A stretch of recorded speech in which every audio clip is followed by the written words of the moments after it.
அனைவருக்கும் வணக்கம். இப்போ ஒரு ஜாதகம் போட்டு அதை விளக்கம் சொல்ல போகிறேன். அந்த ஜாதகம் ஆர்.ஜே. ராவ் அவர்கள் தன்னுடைய புத்தகமாகிய எசன்ஸ் ஆஃப் நாடி ஆஸ்ட்ராலஜி இந்த புக்ல இருந்து எடுக்கப்பட்டது. 123வது பக்கத்துல இந்த சார்ட் இருக்கின்றது. இதை பற்றி அவர் சொன்ன விளக்கங்களும் படங்களும் இப்பொழுது நான் உங்களிடம் தெளிவாக சொல்கிறேன். அந்த ஷார்ட்டை பார்த்து இந்த விதிமுறைகளை தெரிந்து கொள்ளுங்கள். நன்றி, வணக்கம். வணக்கம். இப்போது இந்த சாட்டை பாருங்கள். இதுல மேஷத்துல குரு, ரிஷபத்துல சூரியன், புதன், சுக்கிரன், மிதுன சந்திரன், சிம்ம, கேது, கன்னி, சனி, விருச்சிக, செவ்வாய், கும்ப, ராகு. இது ஒரு ஆணுடைய ஜாதகம். இவர் ஒரு வசதியான குடும்பத்தில் பிறந்து இவரு தொழில்ல மிகப்பெரிய லட்ச சம்பாத்தியம் எல்லாம் பண்ணியிருக்காரு. இவர் சூழ்நிலை இப்போது பார்ப்போம். முதலில் சனிய பார்ப்போம்.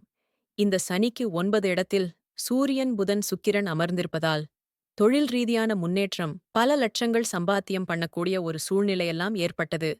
இருந்த போதிலும் சனி வக்ரம், இது சிம்ம வீட்டில் தூக்கி வைக்க வேண்டும்.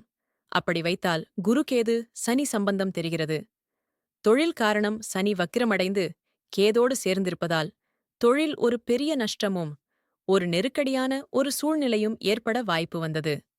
அடுத்து கேது 9வது பார்வையாக ஸ்கூருவையும் குரு 5வது பார்வையாக கேதுவையும் பார்ப்பதால் குருக்கேது தொடர்பு இந்த ஜாதகருக்கு இருப்பதால் இது ஒரு சந்நியாசி யோகம்.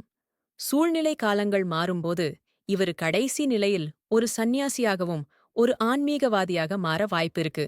அதனால் இவருடைய இறுதி காலம் ஒரு ஆன்மீக லைனில் மாறிவிடும். இந்த ஜாதகம் எசென்ஸ் ஆஃப் நாடி அஸ்ட்ராலஜி இந்த பொக்கிலிருந்து எடுக்கப்பட்டது. இது ஆர்.ஜே. ராவ் உடைய புக் அங்க சொன்னது. அப்படியே நான் இங்கு சொல்லிவிட்டேன். இந்த ஜாதகத்தை நீங்களும் சில ஆராய்ச்சிகள் பண்ணலாம். அடுத்த ஒரு கட்டத்தை எடுத்து நாளை விளக்குகிறேன். வணக்கம், நன்றி.